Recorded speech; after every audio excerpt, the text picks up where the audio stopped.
Good morning viewers. मैं आपके अपने चैनल मैथ एफटी में आप तमाम लोगों का स्वागत है। आज फिर एक नए टॉपिक के साथ जो हमारा सीरीज चल रहा है बोर्ड एंड स्ट्रीम का, वो टाइप 3 लेके मैं आया हूँ।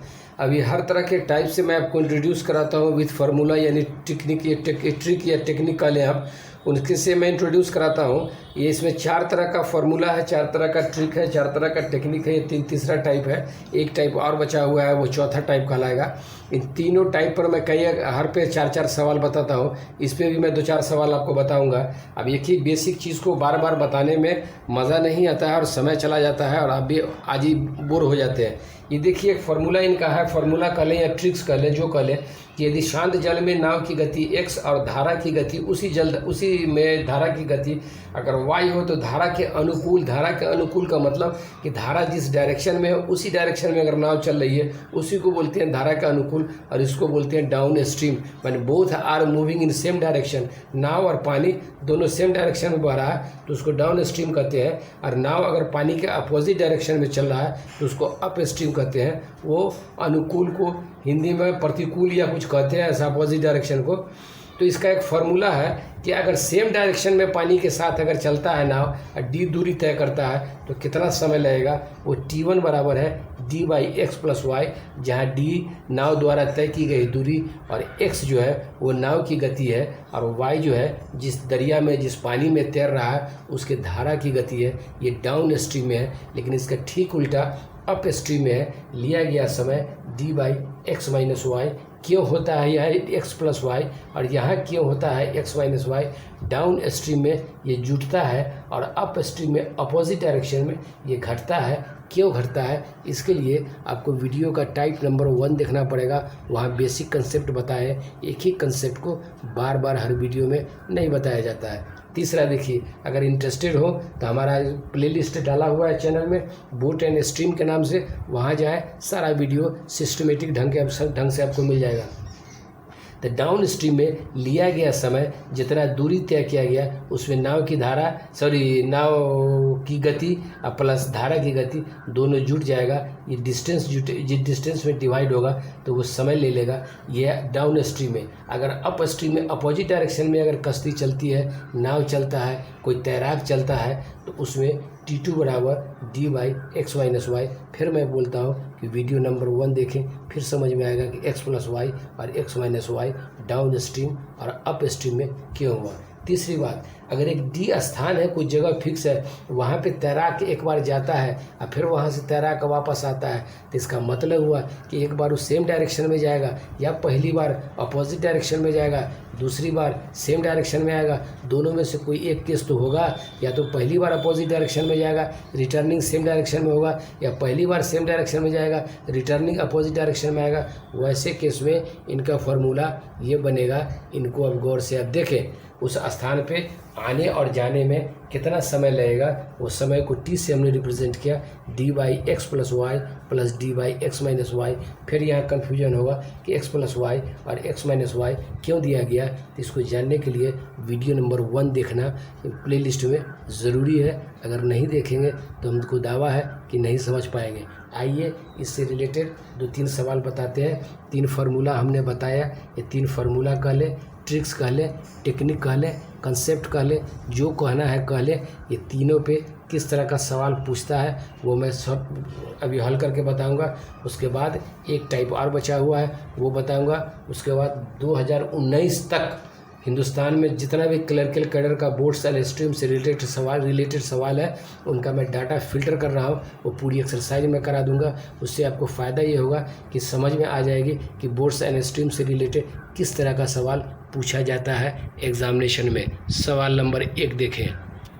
सवाल नंबर 1 देखें, कहता है कि एक नाव है कि शांत जल में, इस नाव की गति उसने दे रखा है 10 किलोमीटर प्रति घंटा और जिस जल में वो प्रवाह कर रहा है, नाव तैर रहा है, उस जल की गति जो है ना वो 2 किलोमीटर प्रति घंटा है।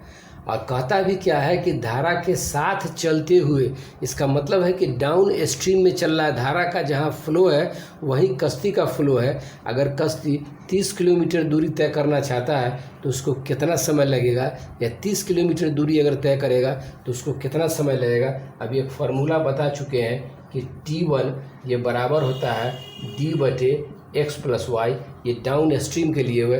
धारा के प्रवाह यानी धारा के डायरेक्शन में अगर बोट तैर रहा है तो यही फार्मूला लगेगा। अपोजिट डायरेक्शन में तैर रहा है तो एक्स माइनस वाई होगा। यहाँ डी दे रखा है उसने 30 किलोमीटर और एक्स धारा है। यहाँ नाव का चाल जो है वो एक्स 10 किलोमीटर है और पानी का धारा का चाल जो है वो 2 किलोमीटर है। सवाल आपका बन गया 30 और 2 12 हुआ, इनको काट दीजिए 15 से, इनको काट दीजिए 6 से, 3 से काट दीजिए 3 दूना 6, 3 पंचे 15, यानी कि 5/2 आया। इसका मतलब हुआ कि 2.2/1, या इसको ऐसे भी लग सकते हैं 2/इतना आवर्स। इनको ये समय है ना, ये समय है तो इनका यूनिट आवर्स होगा, यानी 2.5 घंटा इनको समय लगेगा। आप जवाब देख लीजिएगा कि 2.1/2 है या इस फॉर्मेट में है। इतना घंटा इनको समय लगेगा 30 किलोमीटर की दूरी तय करने में। पानी का जो डायरेक्शन है उसी डायरेक्शन में बहाव करेंगे तो ठीक। सवाल नंबर 2 देखें आप। सवाल नंबर 2 देखें आप। सवाल नंबर 2, उसी सवाल को थोड़ा हमने मॉडिफाई कर दिया। एक नाव की गति शांत जल में 9 किलोमीटर प्रति घंटा है तथा वह जिस नदी में चल रही है उसमें धारा की गति 2 किलोमीटर प्रति घंटा है, तो धारा के विपरीत चलते हुए, धारा के विपरीत यानी अप स्ट्रीम में चलते हुए 28 किलोमीटर दूरी समय करने में 28 किलोमीटर दूरी पार करने में या तय करने में कितना समय लगेगा। यहाँ धारा के अपोजिट है यानी अप स्ट्रीम है, तो हमने बताया था कि T2 बराबर dy(x माइनस वाई), जहाँ x नाव का चाल है, y जो है धारा का चाल है, d जो है वो डिस्टेंस है, दूरी तय किया गया है 28 है, माइनस x का वैल्यू दिया हुआ है 9, 7 का वैल्यू दिया हुआ है 2, इसको घटा दीजिए, ये 28/9 में से 2 गया 7, ये हो गया 7 चौका 28, ये हुआ 4 आवर्स। इसका मतलब होगा कि 28 किलोमीटर अपोजिट डायरेक्शन में अगर कोई तैराक या कोई नाव अगर चलेगा तो 28 किलोमीटर पहुंचने में उनको 4 घंटा का समय लगेगा। सवाल देखिए कितना लंबा है, जवाब देखिए कितना छोटा है। इसलिए बोट एंड स्ट्रीम के सवाल को देख के भागे नहीं, इनको समझें। अगर समझ गए तो चुटकी का खेल है, नहीं समझे सारी ज़िंदगी के लिए ये अनमेल है। ये देखिए सवाल नंबर 3 देखिए कितना लंबा चौड़ा है। 1 2 3 4 5 6 लाइन का सवाल है, बनेगा 2 लाइन में। किसी नदी में 2 स्थान ए और बी है, कैसा कैसा सवाल सेट करता है। किसी नदी में 2 स्थान है ए और बी जिसके बीच की दूरी 96 किलोमीटर है।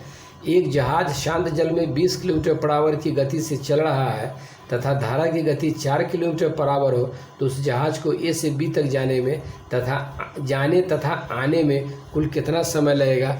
एक स्केच कर दिया हमने, ऐसे समझे कि ये पानी है, इसमें 2 स्थान है ए और बी है, दोनों के बीच 96 किलोमीटर है, तो इस दोनों के बीच की दूरी 96 किलोमीटर बराबर रहेगी।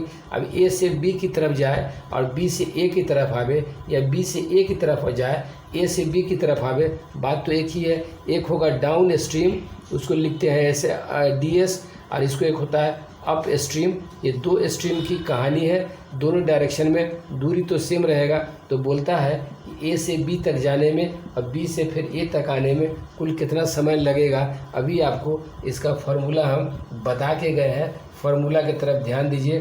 कुल लगा हुआ समय t बराबर हमने बताया था आपको dy(x प्लस वाई) और प्लस dy(x माइनस वाई). ये dy(x प्लस वाई) ये सेम डायरेक्शन में है, ये dy(x माइनस वाई) ये अपोजिट डायरेक्शन में जाएगा तो आएगा, आएगा तो जाएगा, एक ही बात हुआ। यहाँ डिस्टेंस दे रखा है उसने 96 किलोमीटर। x का जो है, x का मतलब नाव का चाल है, ये नाव का चाल आपको कितना दे रखा है 20 किलोमीटर। यहाँ देखिए 20 किलोमीटर, 96 और यहाँ 4 किलोमीटर, तो 20 अब प्लस 4 अब प्लस डिस्टेंस तो सेम है, तो ये 96 अब वही 20 माइनस 4, ये बराबर कितना होगा 96 अब बटे 20 है 4 24 अब प्लस 96 अब बटे 20 में से 4 जाएगा 16, कटम कुट्टी होगा तो 24 चौका 96, 16 छक 96, यानी कि 4 + 6 ये बराबर क्या होगा 10। ये 10 क्या होगा टाइम होगा, तो 10 घंटा उनको लगेगा आने और जाने में। सवाल ऐसे देखिए आप, कितना आसानी से सवाल बन गया। कोई लंबा चौड़ा प्रोग्राम हुआ नहीं, लेकिन सवाल है बहुत लंबा चौड़ा, लेकिन जवाब है कितना छोटा। अगर समझते हैं तो सवाल बहुत आसानी से बनेगा, नहीं समझते हैं तो जीवन लगा दीजिएगा, सवाल नहीं बनेगा। चलिए फिर चौथा टाइप का क्वेश्चन, अभी 3 क्वेश्चन तीनों फार्मूला पे, तीनों ट्रिक पे एक एक क्वेश्चन हमने बता दिया। अब चौथा टाइप का ट्रिक बचा हुआ है, वो ट्रिक लाएंगे। उसके बाद 5वां वीडियो जो चलेगा वो एक्सरसाइज चलेगा। अब वो एक्सरसाइज अभी तक 2019 तक जिस कंपटीशन में भी पूछे हुआ है बोर्ड्स एंड स्ट्रीम से रिलेटेड क्वेश्चन, वही क्वेश्चन रहेगा, बाकी कोई क्वेश्चन नहीं रहेगा। आपको सिर्फ इंट्रोड्यूस कराएंगे कि किस तरह के क्वेश्चंस को पूछा जाता है। चलिए, जो भी हमने बताया अगर आपको पसंद आया तो हमारे चैनल को सब्सक्राइब करना नहीं भूलें, बेल आइकन दबा के ऑल बटन चुन ले। अगर पसंद नहीं आता है तो कमेंट डालें। हमारी कोशिश है कि अच्छी से अच्छी बात आपको बताया जाए, समझाया जाए, बुझाया जाए, जिससे आपके ब्रेन की खोपड़िया में जगह पकड़े। खोपड़िया में जगह नहीं पकड़ेगा तो हमारे बताने का कोई मानी नहीं होगा। इसलिए हम चाहते हैं कि आपकी खोपड़िया में बड़ी अच्छे से जगह पकड़ ले, जगह में समा जाए, जो जीवन में कभी नहीं निकले। चलिए, thank you very much. Video लंबा हो रहा है, फिर नेक्स्ट वीडियो में नेक्स्ट टॉपिक के साथ अवेलेबल होंगे। तब तक के लिए नमस्कार।